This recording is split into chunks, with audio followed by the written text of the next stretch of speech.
Hello guys, সবাইকে good morning. আজকে ব্লগটা শুরু করছি আমি সকাল 6:30। সকালে এত কাজবাজ থাকে যে তোমাদের সামনে আসাও যায় না, ফোনের সামনেই যাওয়া যায় না। তো সব কাজবাজ ছেড়ে এখন বেরোনোর সময় তোমাদের সঙ্গে দেখা করছি। পরে যদি পারি আবার দেখা করবো দোকানে গিয়ে। তারপরে আমি যাচ্ছি, এখন দাদা আসবে, ছেলে ঘুমাচ্ছে। চলো না, যেতে যেতে যদি দেখা করতে পারি দেখা। তো এখন বাড়িতে আসলাম, দোকানে গিয়ে তো তোমাদের সাথে দেখা করতে পারলাম না, কথাও বলতে পারলাম না। বাড়িতে এসেছি, এখন বাড়িতে আজকে ছেলের 1:30টা থেকে পরীক্ষা আছে। ছেলে এখন বেরোবে, এখন 1টা বাজতে 5 মিনিট বাকি। ওকে আগেই পাঠাবো স্কুলে, কারণ আবার 1:30 থেকে পরীক্ষা শুরু হয়ে যাবে। আর আজকে দুপুরের খাওয়া দাওয়া কাতলা মাছের ঝোল আছে, কাতলা মাছটা দিয়েই খাবো। আর দেখি যদি একটু ডাল করতে পারি। চলো ছেলে চলে যাক, তারপরে তোমার সাথে কথা বলছি। ততক্ষণ জামা টামা চেঞ্জ করে নিই, এই তো সবাই ঢুকলাম। তো গ্যাস রান্নাটা করে নিলাম। রান্না কিছুই বলতে করিনি, মাছের ঝোল তো করাই ছিল, গরম বসেছি ফ্রিজ থেকে বার করে।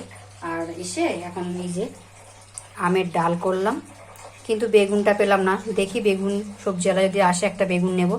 আমের ডাল করলাম, এদিকে মাছটা গরম বসিয়েছিলাম, গরম হয়ে গেছে। এখানে আছে আমের চাটনি, ভাত হয়ে গেছে। আর দেখো, এই সকালে তো সব বাসন মেজেই যাই। এই যে এখনো বাসন বেরিয়েছে, এই যে এখনো বাসন বেরিয়েছে। এই বাসনগুলো আবার মাজবো, মেজে তারপরে স্নান করতে যাবো। রান্নাঘরটা পরিষ্কার করে স্নান করতে যাবো। স্নান টান করে চলে আসলাম রান্নাঘরে। এখন খাবারগুলো ঘরে নেব। এখন তোমার দাদা খাওয়ার জন্য বসে আছে, অনেকক্ষণ ধরে খিদেতে ছটপট করছে। আমি বললাম তুমি ফোন কাটো, আমি স্নানটা করে আসি।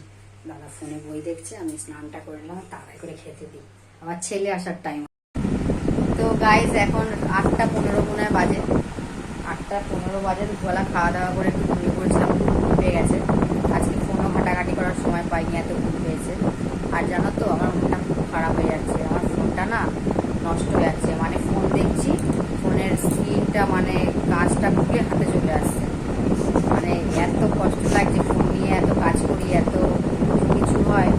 তো এখন ফোনটা খারাপ হয়ে যাচ্ছে, ওই জন্য ফোনটাও খারাপ। আর এখন এই তো দাদা গেছে দোকান জিনিসপত্র আনতে। দেখা যাক ফোন কবে কিনি, ফোন পয়সা করি না হলে তার কেনা যাবে না। এবার আমরা কী বলো তো, ইএমআইতে, বাকিতে, কিস্তিতে কিছু পছন্দ করি না আমরা। যদি পয়সা থাকে ক্যাশ পয়সা কিনবো। ওই পয়সার জন্য অনেকে টাকা পয়সা চাওয়া চাবি, এগুলো আমি একদম পছন্দ করি না, ওই জন্য আমি কিনি না। যখন পয়সা হবে ক্যাশ টাকাতেই কিনি। আর একদম পয়সা না হলে যদি দেখি ফোনটা একদমই গেছে, কাজই হচ্ছে না, আমি আর কিছু করতে পারছি না, তখন নাই একটা চেষ্টা করব। তো এখন দোকানের জিনিসপত্র কাটতে বসবো, আলু টালু সব আছে, কাটবো। কেটে তারপরে আজকে কি খাবো, আমি আর ছেলে রাতে কিছু খাবি, ডিম সেদ্ধ।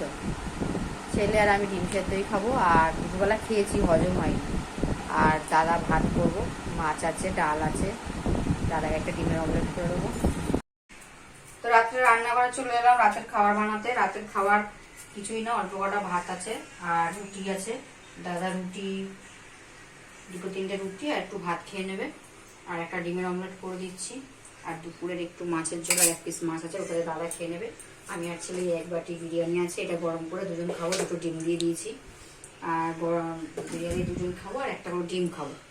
তো চলো, আজকের ব্লগটা আমি এখানেই শেষ করছি। ব্লগটা যদি ভালো লাগে অবশ্যই একটা লাইক, কমেন্ট, শেয়ার করে দিও। আর যারা নতুন বন্ধু আছে অবশ্যই একটা সাবস্ক্রাইব করে দিও। সবাইকে গুড নাইট।